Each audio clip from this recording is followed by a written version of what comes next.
I'm Annette from the Woolen Needle.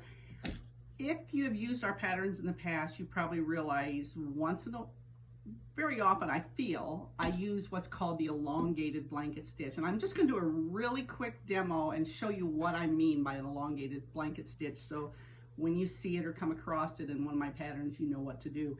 Here's a couple examples of the elongated blanket stitch. I have it here on this bird's wing, and of course it's with a variegated thread. You're blanket stitching from the outside into a previously stitched chain stitch. Also, these are elongated blanket stitches on this flower. Another example is, this is one of Maggie's designs.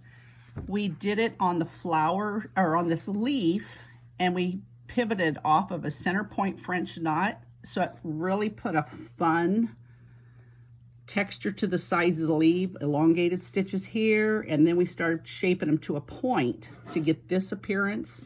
We also have them on the blue pennies here on this design. So I just want to show you quickly how to do those. One technique on the penny is your typical blanket stitch. You come up to the outside and visualize the center and just do your blanket stitch. Always going back to the center. Remember, when you pull your needle out, leave a little space here for your thread to lay. Don't come out right against that, because that's what causes your thread to roll in when you're blanket stitching. So you got to leave room for that thread to lay.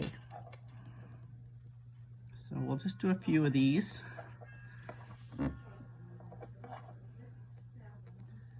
And you just work your way around, and you can put them as close together or as far apart. You just don't want to, if you get too close, you will cause what's called bowling, which means there's too many threads in your shape, but it would be pretty tough to get that close together.